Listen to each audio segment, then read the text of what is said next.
Welcome to the Voice of the Veteran Show. I'm Gail Ochiltree. We're on the #1 show in the... Franco, please start over. I can't even get my mouth going right. Please, give me a break. Jeez. Okay. All right. Every once in a while. That's the first time I've ever called one, but I just... It's all good. It's part of just working every day, you know? Man, alive. I know. We've had to do that before, but that's my first one. It's embarrassing, but let's redo it, please. I'm ready. All right. Jeez. So, I 5, 4, 3.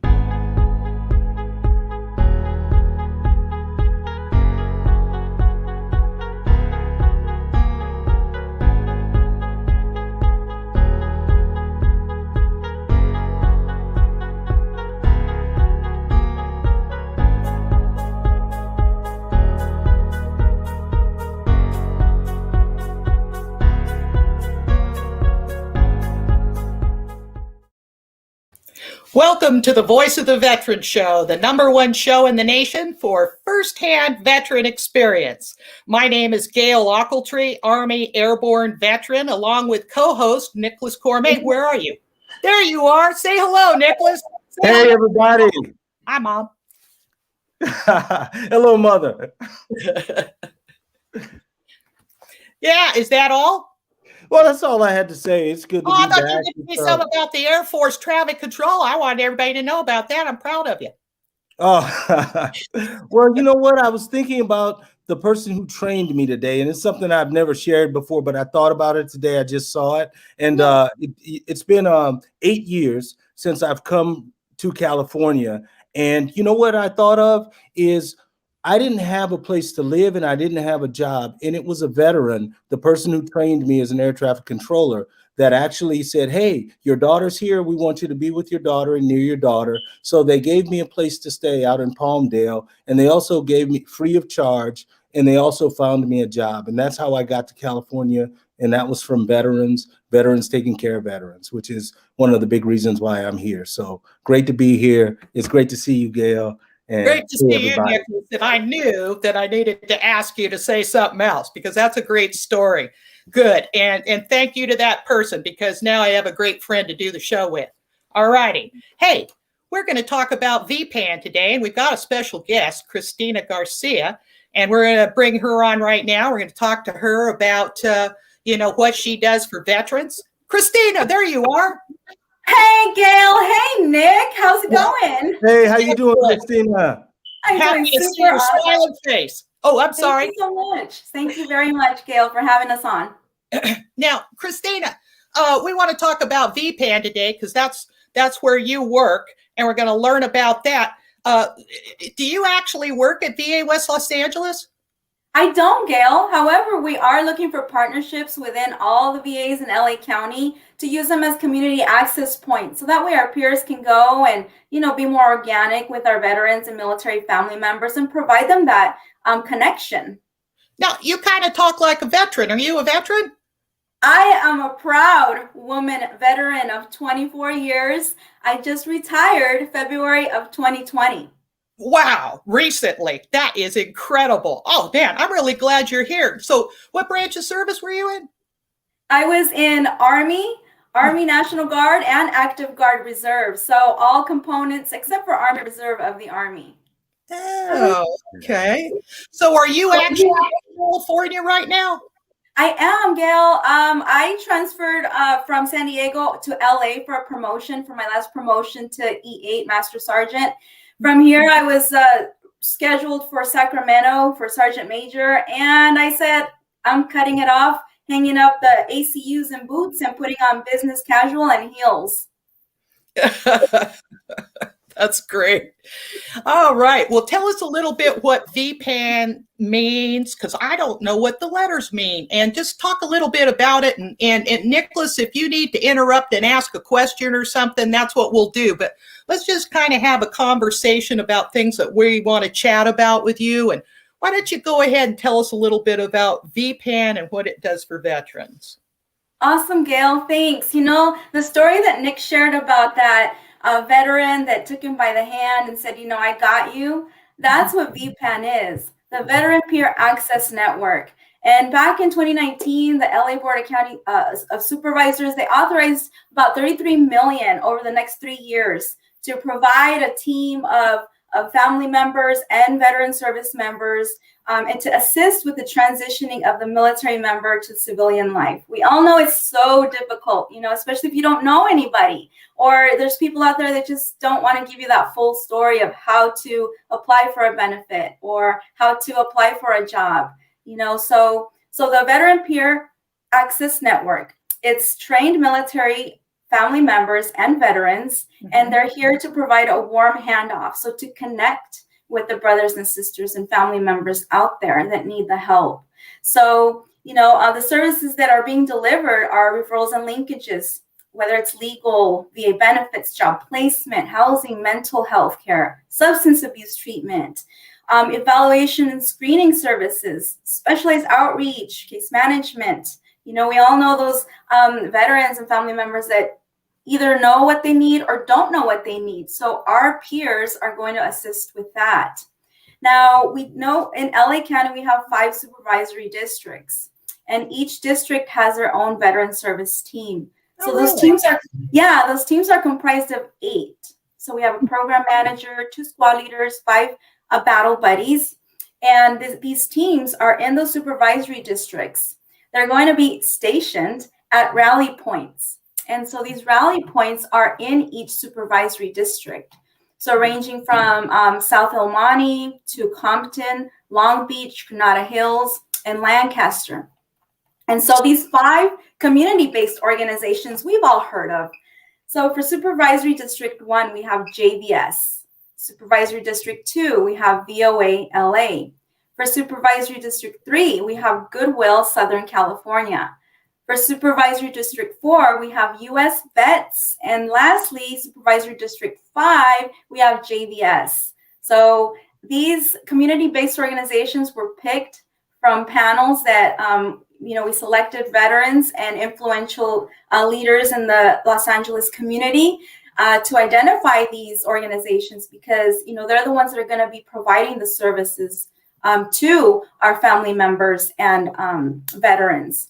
So that's the way that the teams have worked so far. We have hired 37 out of the 40, so we're still looking for a few. You know, that if you're interested in applying, reach out and we'll get you hooked up with a position here if qualified. And so recently, you know, we are just so excited because it's rolled out so quick, and we soft launched in January, which means that we've been taking referrals. So those individuals who need the assistance, they reach out to the warm line through DMH, which is the primary conduit to our community-based organizations. And, you know, we get the referrals and we assist them and we take them by the hand and we say, hey, we got you. I'm a veteran. I've been through some things, but it's going to be all right. So how do you interface with Hospital Vsos and those kind of people who are actually working on benefits? Is there some kind of linkage there? There is, Gail. So we're currently using a platform through Unite Us. And it's a platform that makes referrals so much easier because right now what we're trying to do is increase the amount of partners through LA County that are on our platform. So it makes it easier for referrals to come and go. So for example, you know, the Department of, let's say, VA, if they were our partners in Unite Us, we could automatically provide a linkage from Mr. Nick Cormier through our platform to the VA. So currently we have about 35 active veteran service organizations on Unite Us, but we're increasing it, you know, daily. So if anybody on here is in a veteran service organization who wants to be on our platform, also please contact us. And it's a very simple partner registration form. So someone just put up a note on the screen, the power of one network. Yes. You know, that's Jose. I can't pronounce that. Thank you. That's right. And he says, yeah, the power of one network. So yeah, I just wanted to mention that and say thanks for watching the show. Yeah. It's really true, Gail. It's really true because, you know, we know so many organizations that provide similar services, right? Resume writing, career, all of these services now, it's an all-in-one platform, and it's led by veterans and military family members that have, the experience with veterans. So it's very relatable, and it's, a place where it's safe, secure, and you can trust. So, I mean, it's unique. If I could look back 1 year ago and say there was a program out there for me, a retiree, I would say there is none. But now I can, say with a smiling face that it's out here for those who need it or don't even know if they need it yet. I have a question. Now, every time I get a chance, I like to stir the pot on this issue because everybody knows it's a thing. Now, transition from active duty military to veteran status. Was there, in your firsthand experience, because that's what we do on this show, is our veteran firsthand experience. And I want to ask about, did the VA come to you and help you set up in the TAP program, how you could take that program? I mean, what happened in your active duty experience that prepared you for that transition to veteran land? You know what I mean? Great question, Gail. But, unfortunately, when you're in the military, you're so taken care of, right? You have BAH, you have BAS, you have all these, dental, medical, everything's provided. When you go through the Soldier for Life program or the ACAP program in the Army, it's a 3-day program. I went to Monterey and it was great. The environment was perfect, nature hikes.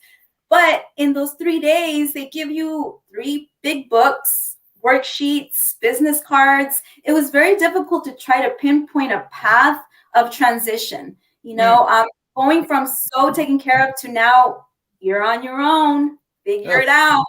And unless you have that peer or that battle buddy to provide that support and hold your hand and tell you, hey, I've been there, I got you. It is so difficult. So the first few months were a little difficult for me as a transitioning retiree. I couldn't even imagine those who don't know what benefits or aren't tech savvy or don't have that battle buddy to help. We hear this quite often, and that's why I want to ask people's actual firsthand experience and not just be complaining about things, but letting people know what our needs are.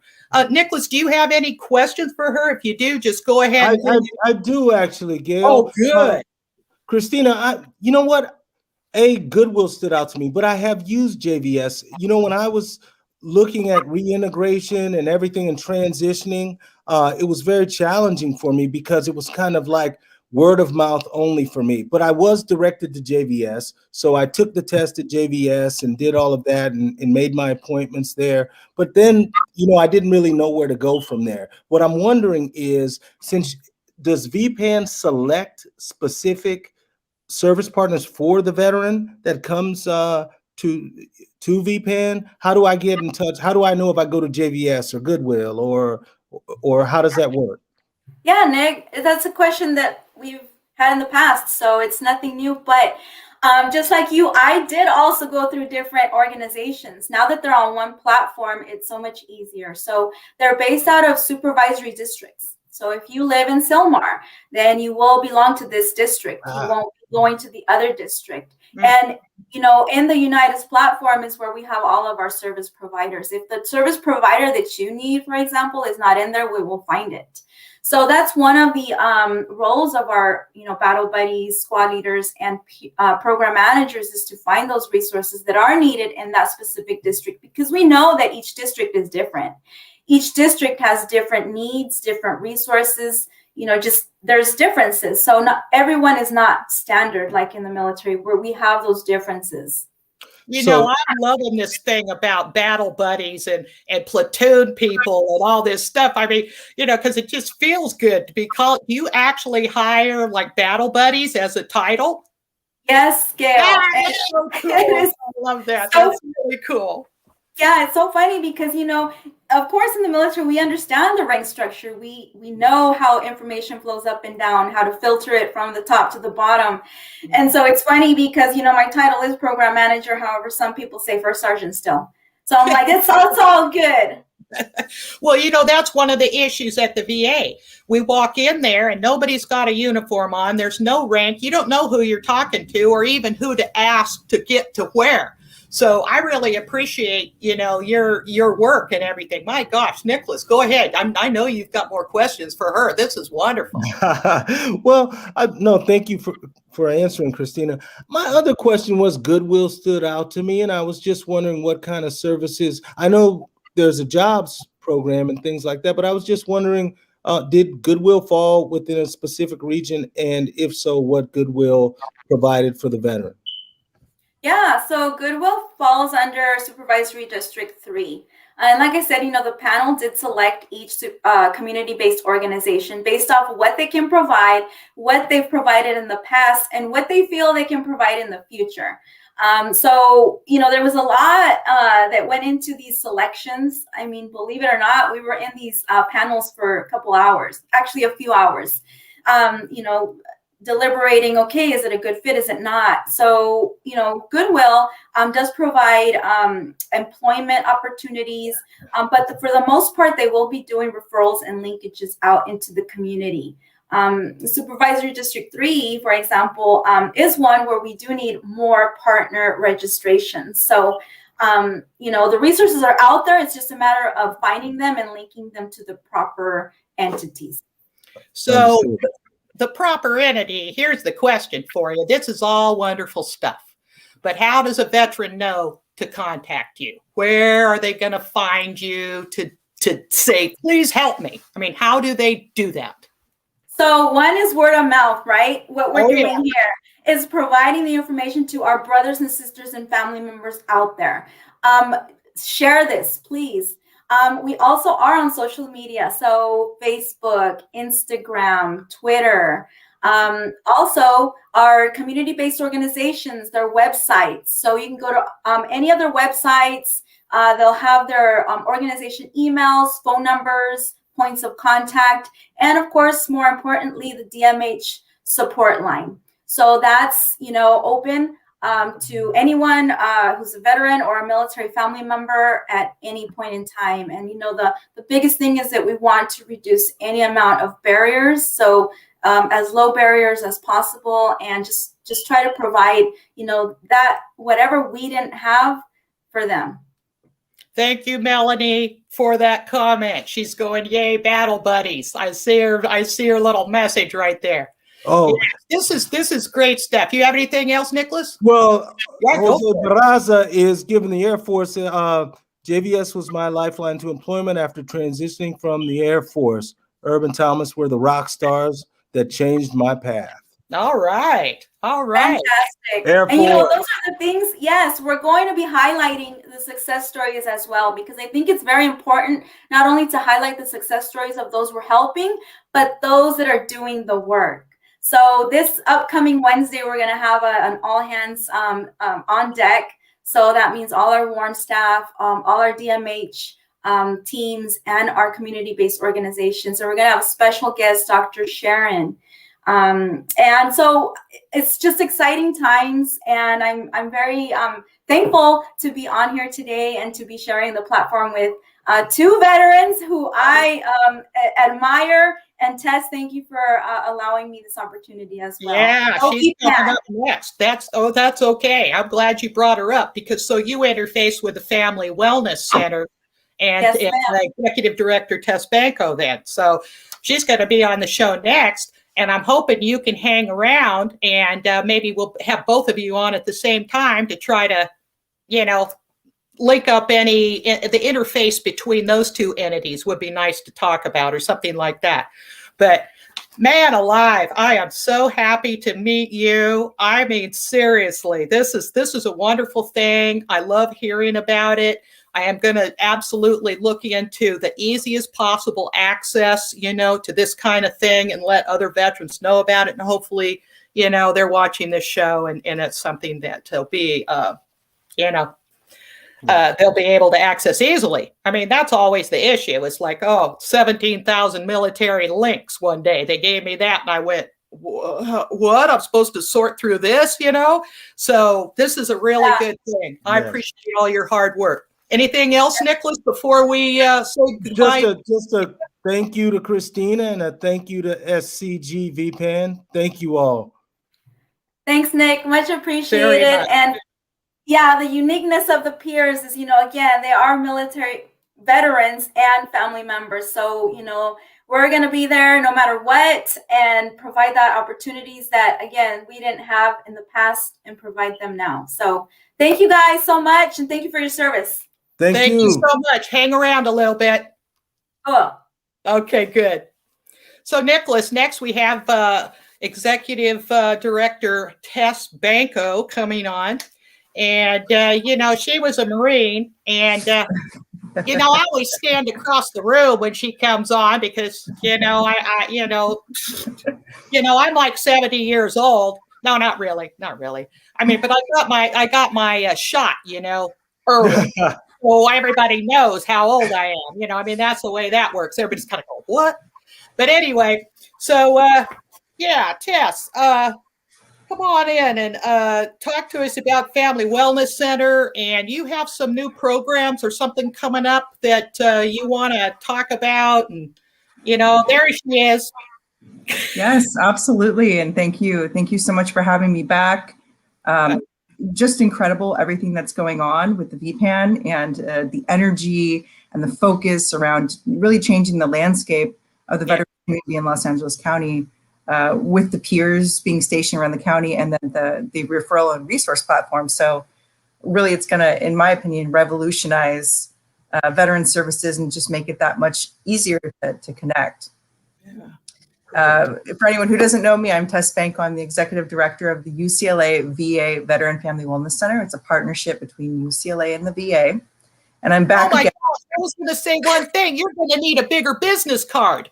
I mean, seriously, you sent me an email and I looked at it and I went, holy crap, how does she even get all the stuff she does on one single business card? You're going to have to get like an 8.5 by 11 or a flag or something, to put all your stuff on. I mean, seriously. Okay, go ahead. Say whatever. Well, they say that when you love what you do, you never work a day in your life. So, I mean, definitely I have a passion as a veteran, former family member. I survived a husband who passed away from suicide on active duty. So just knowing exactly what the stakes are and how impactful our relationships together can be, like the VPAN, like the peer support.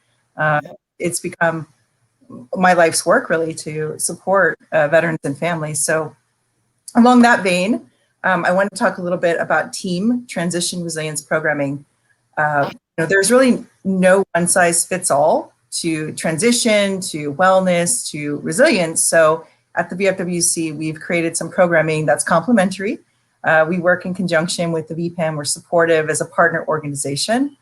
But really examining transitions, because as we all know, as veterans, transitions occur often either out of the military for the first time into a new job, or maybe even into a new relationship, moving into a home. It's all transitions. So the premise behind team is that we can arm ourselves with the best skills, tools, and support to make facing these challenges a little bit easier. So we've incorporated some key pieces of the training that the VFWC presents. It's evidence-based. So we look at things like identity, mission, meaning, and purpose coming out of the military. And then also look at establishing effective communication habits, strengthening relationships, because as many of us know, coming back from active duty, we may have a family already or are partnering and raising a young family. So the skills for that are very crucial. So during the team workshops, veterans and their family members, which is really unique, it sets it apart. They can work together to learn and employ these skills, setting the effective goals, managing emotions, which is very, very important, communicating effectively, and using proven techniques. So it's a really great package that came together, and each workshop lasts about 90 minutes, and it takes place once a week for 5 weeks. And you can do it directly from your computer. As we all know, COVID continue. I was going to ask that very question. Exactly. Yes. So let me ask you the access question, because this is what we want to make sure that you have all these great programs, but then how do people find out about the Family Wellness Center if they're at home? Now, if they're in the hospital, some VSO is going to be saying, "Excuse me, but there's a Family Wellness Center and they're right over there in Building 220 on the other side of campus." But how do they find you if they're just right out of the military, let's say? It's been challenging, especially during COVID, to reach people directly. So what we've done is set up key points of contact, what I call master communicators. So having that information so that they can disseminate it. We are still trying to get information out in person, good flyering or handing out postcards about the information. But really a lot of it has to do with, like Christina said, word of mouth, sharing that information. We are on the VPAM platform, so people will be able to find us that way. Good. Also, I can put a link into the chat with how to access signing up for team workshops and also the VFWC services in general. Excellent. So let's see. What was another question I had for you here? So when they come back to like the wellness center, are you going to make people walk in and show their vaccine card or wear a mask, or how do you think that might work? Yeah, so currently right now, we are a partnership between the VA and UCLA. We are still in virtual status, and UCLA guidance from the campus has said that June is the target date for resuming any in-person, groups or anything like that. So until then, what I continue to do is look at the different guidance coming out, both from the VA, from UCLA, from public health, and really melding together and creating a plan for returning back, because we care for not only the veteran safety, but also for the resilience trainer who will be assisting their safety as well. So, do you like baseball, Tess? I do. Ooh. I played softball for many years. Oh, yeah, me too. I absolutely love baseball, and I know the co-host does. Legion softball team. Pardon me? Legion softball team. Oh. Legion. Oh, I didn't know that. Well, we're all members of the American Legion, so interesting, Nicholas. Nicholas, do you have any questions for Tess? Well, I can't say I like baseball as much as Tess does. Tess has seen me hitting baseballs or missing baseballs at the UCLA Jackie Robinson Stadium. But no, I think I first and foremost, I participated in team. So, team was invaluable. It was pre-pandemic, so it was in person, but it was that one appointment. Not only did it teach me while I was reintegrating, but it was also an appointment to make. It was 90 minutes where I got to sit down and I was able to really look at things and start to structure and learn how to restructure. Because one of the things that was missing from my life, having left the military, was there's this entire structure that really works for me, right? I had a great career in the military. I was used to having structure in my life, and to have the opportunity to structure and learn structure and plan and have something that sticks, because that structure that was planned during team is still in my life. And for me, it was worksheets. I had worksheets and I'd write it down and I'd plan. For me, it was like, I want to go to the gym. Well, that happened. It was things like that. But it started on a very big, I wanted to have a calendar. I wanted to be able to keep a calendar. And I learned how to keep a calendar in team. I was worked with, and okay, well, every time an appointment comes in, it took some time, but now every time I hear something, it goes into my calendar. And that's one of those things that's invaluable in moving through life, And so I'm very grateful to have learned how to keep a calendar, how to maintain it, how to make appointments. These things for some of the veterans, depending on where you're coming in or what you're transitioning from, some of these skills have not been utilized in a very long time.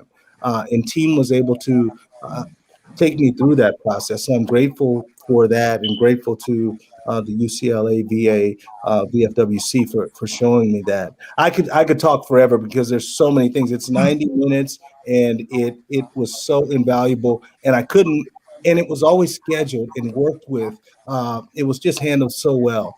The one question I have for Tess, when things resumed, Tess, I remember that you all actually had a partnership where, like, if you lived far away or something, you all had a Lyft partnership where you all were actually willing to lift a veteran to participate in the programs out there, which I thought was really cool. Is that something that may still be there in June? Yes, absolutely. In fact, shout out to the Amundsen Foundation who made the grant possible. So we do provide Lyft rides into the center, but also during this COVID time, if you have a doctor's appointment at the West Los Angeles VA or need to go there for medical care or any other reason, feel free to call the center and we can get you a ride there. Super cool. So this Family Wellness Center, I'm sure you are aware of it, but there's a legal clinic coming up to help clear records. You know, when we say records, some of the civilians went, what is this records? Well, military record clearances, right? That's specifically what they're talking about. Or they're also talking about, like, if they had some kind of thing that need cleared up, even if they were in civilian life, right? I mean, Yes. yeah. So, the legal question is very interesting because as we know, there are different types of law. So there's, criminal law aspects of clearing up your criminal record. There are things like parking infractions, parking tickets, which for the homeless community can cause things to kind of spiral out of control. If you can't pay your tickets, you lose your license, your ability to drive. So there's also the family law aspect of it for veterans and families, which can be very challenging. There aren't many supports in that arena. But yes, coming up, I think in March, is a LACPA. So March 17th. Los Angeles County Bar Association loves the veteran community. And so they created a record clearing day. So you can get an appointment to look at your record and look at the types of legal issues that you might have that need to be cleared. I have a question for both of you because I don't know the answer to this. Genuinely don't know what this is that they clear up, because I'm just looking at it right here on my page, and it says eligible traffic tickets and different things like that. And then they said they can clear up quality of life citations. What the heck is that? Does that either of you know? Yes, you know? Quality of life citations include citations from where you live. So if you have some kind of an abatement issue where you live, those are the types of things that are quality of life. I didn't realize. Yeah. It can be anything from like loitering near a school, near public toilet. Well, you don't need to be looking out at all those little kitties anyway, Nicholas. What the heck's going on there? This is just, but they're homeless or something. So lodging near a park or even begging, obstructing civil sidewalks, drinking alcohol in public, being intoxicated in public. Those are all quality of life citations. I know for me, being out there homeless, one of the roughest parts is, it took me a while, right? Because I've got to get around the city. But if you get on the metro, you don't have any money to get on the metro. You don't have any way to ride the metro. So you're hopping on the metro. They can ticket you on the metro. And then of course the homeless teach you that. They'll say, hey, well, you're a veteran, you can actually have the metro is a little cheaper for you. So that was really super cool. But I was always under duress about being ticketed on riding the metro, and that's something that it seems like could be helped with the virtual record clearing clinic. Some of those metro citations that the homeless get. Yeah, it can be very challenging. Mm-hmm. It really can. So just in my own life, I'm an open book for anyone that it helps, but as a child, my family experienced homelessness, so we actually lived in a car for a while. So those things do add up. So if you get all these citations on your car, they move your car, you have nowhere to live, essentially. Oh my gosh. Yeah, it's things like this that most people don't see as, roadblocks that are very important. Well, I want to say that the virtual record clearing clinic is Wednesday, March 17th. From 3:30 to 6:30, and they're offering free service to veterans in these issues that we've just been discussing. And that's the Los Angeles County Bar Association. I know we say LACBA real quick and everything else, but it's the LA Bar Association that's doing that for us. And, we'll be talking more about that in the next couple of weeks here and on the show and promoting that. Let's bring Christina back in. Wait just 1 second. Now, any other questions for Tess? Nicholas, before we go? No, absolutely not. Okay, because I want to bring them both back in so that they can interface. And while we're doing that, I want to talk about two different, go ahead, she can come back in anytime, but I want to mention two services that are happening. So I gave you a phone call the other day. Now, I'm 100% service connected, but somebody called, and so I have dental care is the point. But somebody called me up about dental care, and they're from the West LA College. And I received this phone call about getting a teeth cleaning, and it was in building 213. And it's the students that are doing this, and you have to be 100% service connected in order to get that benefit and get them to do that. But I talked to her, and she's a really nice person, and I want to go ahead and leave her phone number. Now, it's the main phone number at VA West LA, which is 310-478-3711. And her extension is 54080. Okay. And they're doing that right now. And they need people to come and get their teeth cleaned. But I have a dentist in the main building. Yes, Nicholas, go. Well, I was just going to add, I believe if you are not 100% service connected and you are in the domiciliary, yes, I think you are also able to go over to VA building 213 on the West LA VA campus and receive that. I've actually had that before I was 100%. I did have my teeth cleaned over there. I don't know if it was them, but they were the students, and it was 4 appointments. And I'm telling you, I've been out on the streets for a while. This was back when I actually smoked, so I had, you can't buy cigarettes, So I had a lot of tar there. It takes a couple of hours, but it was 4 appointments where they did quadrants of my mouth and just totally. Yeah, this is why I'm smiling. Let me see that. Let me see those choppers. Wow, you're looking fine. Hey, thank you all. I mean, they do an amazing job. I've seen them do wonders for many veterans. So thank you for sharing that information. All right, I've got something new that I don't know if you two know about this, but if you don't, write it down because this is a really cool thing. I was just on, I was on a Spirit Mountain thing. For veterans. Spirit Mountain is a wonderful place, and they host a women's veterans group. And one of the women veterans told us that she had recently she had COVID, coronavirus, and she was recovering. And they have a recovery class and program for people who are transitioning out or transitioning from being from being sick with corona to, whatever, you know what I'm saying? And I had never heard of this. I had no idea that this was going on. And I'm proud of the VA for doing what I think is an innovative program, or else maybe I've just been living in a cave or under a rock or something. I don't know. But I was surprised that so many people were benefiting from this post-corona class. You're nodding, Tess, you knew about it? I'd heard of Spirit Mountain before and seen. Oh, no, I'm not Spirit Mountain did it. I mean, Sepulveda VA is doing this. Oh, no, I hadn't heard of that. Yes. Spirit Mountain, of course. Who hasn't heard of Spirit Mountain? I mean, they're my good best friend. I mean, I can't get enough of Spirit Mountain. But this is the VA doing this. This is my point.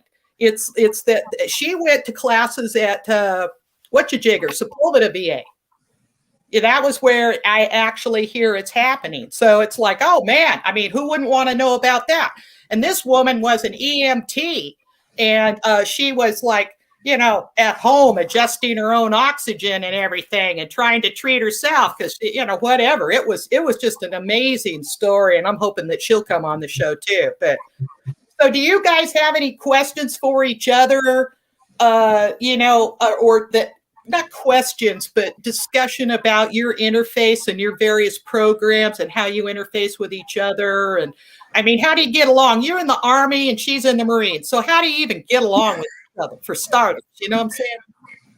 Hey, Gail. Yeah, let me start it off. Tess and I work really well together. And I will say it's because we are both very strong leaders and we're driven, and we know that, you know, the need is out there. So we've partnered up with veteran family peer navigator courses for our peers that, you know, we've hired in the last 3 to 4 months, psychological first aid courses.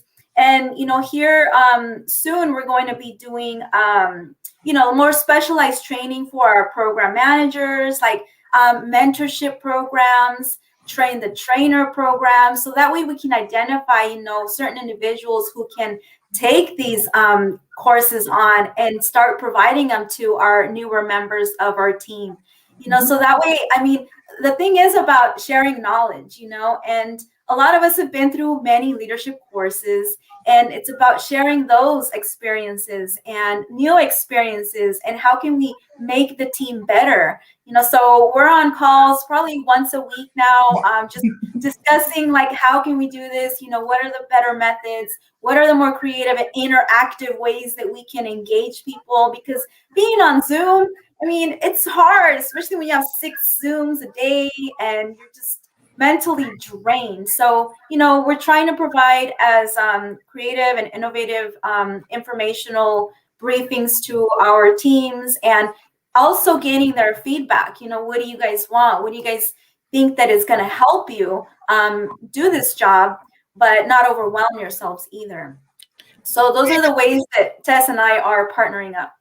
I have some information I just want to throw out there for you too, so that you're aware of it, because I get a lot of questions personally about pharmacy issues at the VA. And this may not be what we were directly talking about here on the program so far, but somebody asked me, how the heck can I ever go on a vacation, you know, if my medication just arrives 2 or 3 days before, you know, I want to leave, or, you know, it's going to show up at my house after I've already gone somewhere. So I talked to somebody in the pharmacy, and there is a thing where you can get a vacation medication supply, and you apply in person at the VA pharmacy. You make the advance request and talk to them about it. Talk to them about the length of time that you're going to be on vacation and all that kind of stuff. And, you know, of course, there's guidelines for controlled substances and all that kind of stuff. But I'm talking about when I need my thyroid pills. You know what I mean? It's just like, you know, I just want to get this so I can go back east and visit my kids. You know, that kind of thing. Also, there's another issue about medication after the fact disposal, needles and stuff like that. You can get a little teeny baggie the size of this and put something in it. But I'm telling you, I know people that have a lot of stuff, and they need like those big black leaf bag size, you know, and they need, and then the caregiver can't carry it into the hospital back in there to the pharmacy. So they need some kind of locked thing outside the VA that's a drive-up thing to get rid of this kind of thing. Now, maybe that's not the solution for it, but whatever. One more thing. A medication amnesty box. Yeah. No, so I know that the VA at West Los Angeles in particular was doing a drive-through medication take-back. So over the past couple of years, they did it. I don't know where that currently stands with COVID, but definitely is something they could advocate for. Yeah. Well, you know how the guys are always hoarding their, you know, those health and welfare inspections and stuff. So they hoard them up and throw them up on the roof in bags or whatever, or just keep them out of the way so they don't get caught with it. But it's true. They hoard this stuff. It's terrible. One other thing I wanted to mention. So I actually emailed the director of the hospital, Dr. Braverman, and I asked him, I said, you know what? I said, I don't really like sitting in a waiting room with a bunch of sick people, COVID or not. You know, I want to be able to go outside and walk around or do something else. So I mentioned to him, I said, is there some way we can actually get a text on our phones when the refill is ready so we can just walk in and get it rather than, you know, sitting in the cafeteria looking at all that fried chicken and stuff when I could be outside walking around. You know what I'm saying? So anyway, that's just another thing I wanted to mention as far as something that these are things that we can advocate for and mention to the VA for their help in making it better. You know, maybe you know, whatever the process is for prescriptions and stuff. So anyway, you Yeah. guys got anything else? One of the interesting things about that too is that the new patient experience officer for the VA, his name is John Bursler, and he is coming out of Texas and had worked, with Los Angeles in the organization and kind of consulting on VPAN. So it's very exciting to see such a great veteran advocate combine arms with the model that's used in Texas, moving into a national role to examine, patient experience issues like this. Mm-hmm. So it's pretty exciting to see, what's on the horizon. I know a lot of turnover is happening within departments. Really, really love what West Los Angeles has done.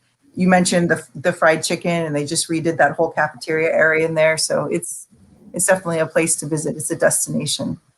Yeah, it's not some place you want to have a salad bar, probably. You know what I mean? It's like, whoa, geez. How do you even have a mask on and eat right now? So it's just, my life is screwy, I have to tell you. It's just, every day I have to reassess what the new rules are and how long. Nicholas went with me we both got both of our vaccines. And, he went with me because I keep freaking out. And it isn't about the vaccine. It's the anticipation of finally getting it that just absolutely, like, oh my God, I don't even know what you guys are because you're like 20 years old, That's so kind. Yeah, well, whatever. I meant, yeah, whatever. I got my life back. I'm out. I'm at the beach. I'm like, oh man, yeah, I've been doing things. My sister's coming to visit. My sister is finally going to get to visit. She and her husband have both had both their shots. I've had both my shots. We're almost going into 4 weeks past our second shot. And I feel great. I had no issues. I mean, if anything, your arm hurts or there's some little thing like, maybe like a flu shot or something. But I'm telling you that, and they rock at VA West LA, man, and Reno and San Antonio. I understand. Those are the three that I've had really good reviews on. So parents live down there. I've had a great adventure at the VA in Sepulveda. Every time I go, I've had great experiences. I mean, with the chiropractor, with the dental. I just had a root canal last Wednesday. I'm going in for another in a week and a half. So I have nothing but great things to say about the Sepulveda VA. Dr. Johnson is stellar. Yes. Valerie Johnson rocks. Oh, please. We all have the same doctors, don't we? I mean, seriously, we know who's good and who isn't. You know what I mean? Oh, boy. That's right. That's right. But what you're saying about, being able to visit again and the shot's impact on that is so important because, again, that goes back to the importance of the VPAN, that connection, that camaraderie, that ability to reach people, which for so many of us has been on lockdown along with our bodies. Okay, so only a quick thing here. Did everybody get the Brentwood School survey? Mm-hmm. Yeah, yes. Yeah. Because that was fascinating to me. All the different the survey and what programs they have coming up, and asking our opinion about what we would actually use, and that kind of stuff. And I said to them, you know what? If you have a VA clinician in all these classes, then people can apply for travel pay. It's just kind of a VSO thing on my mind. So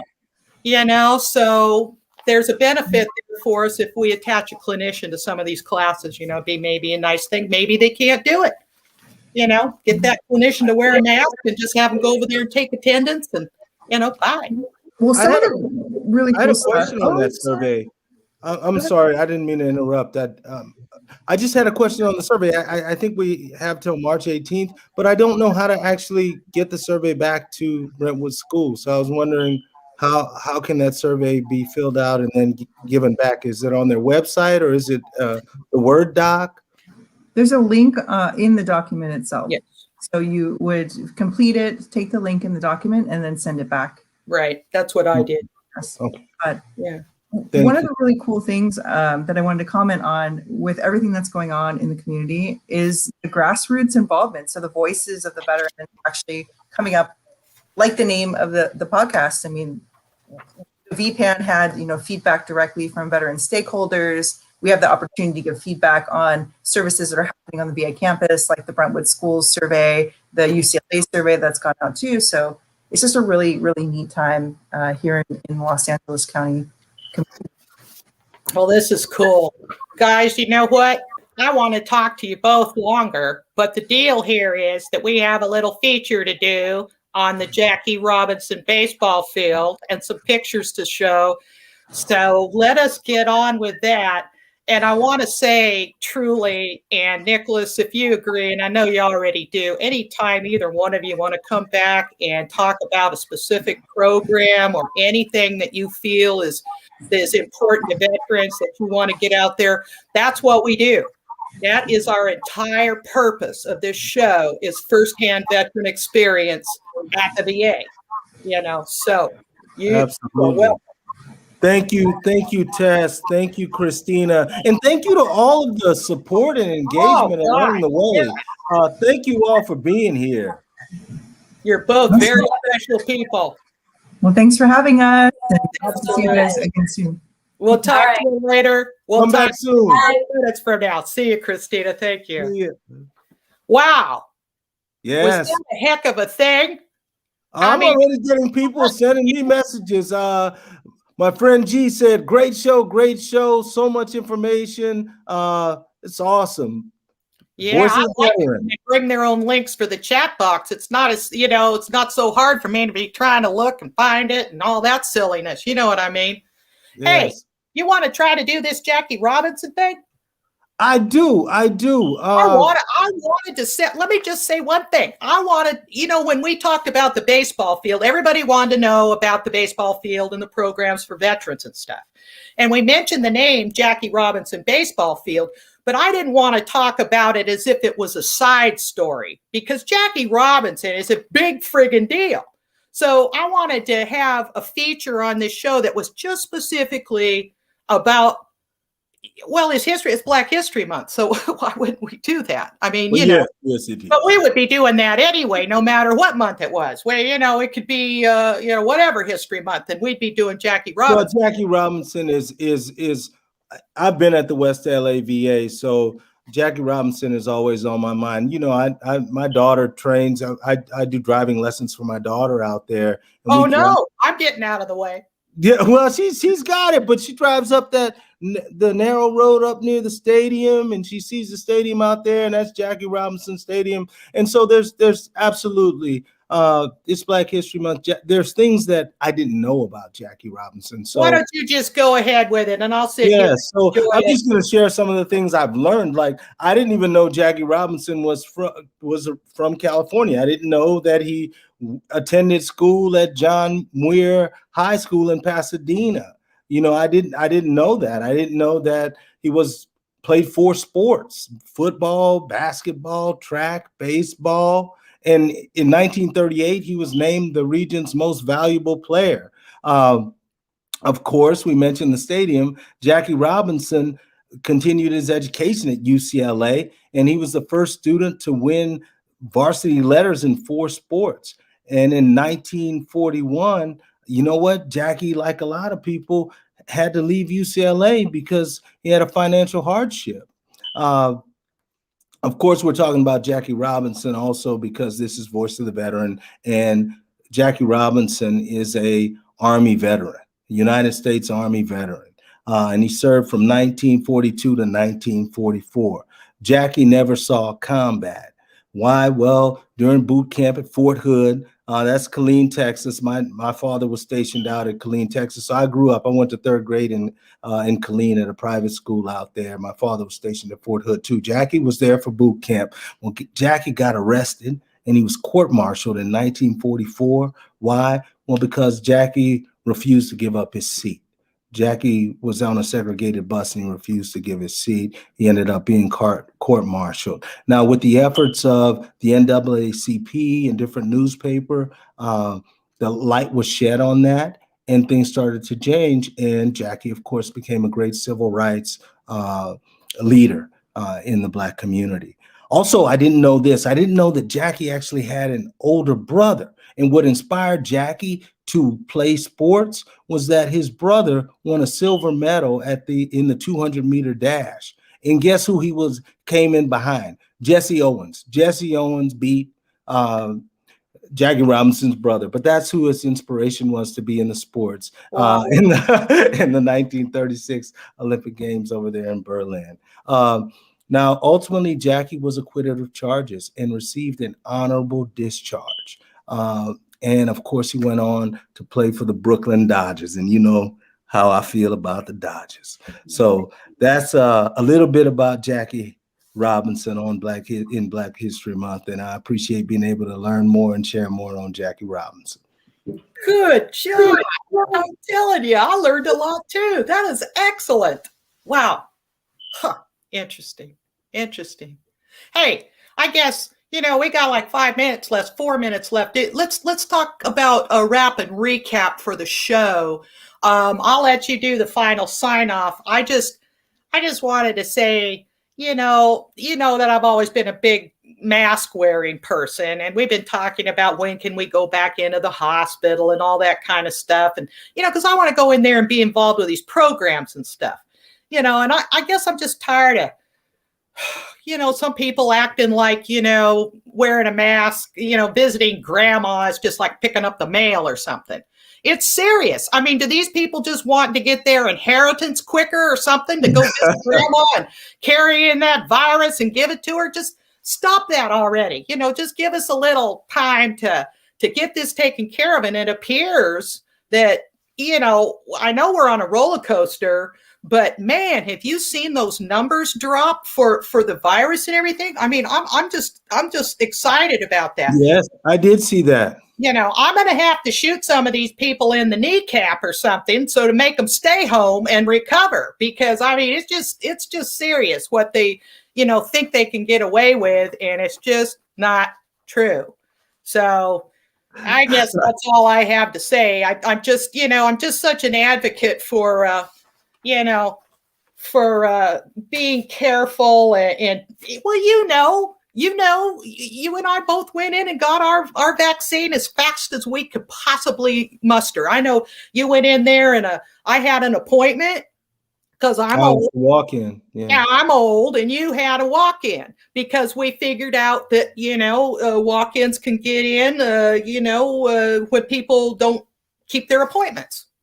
So also,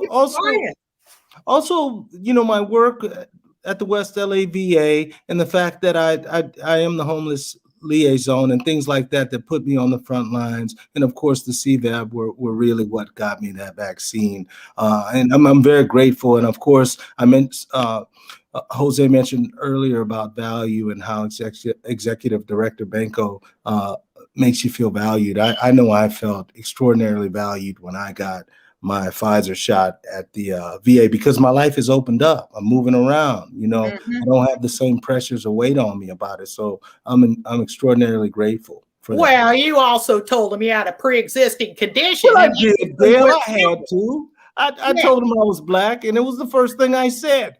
I said, what?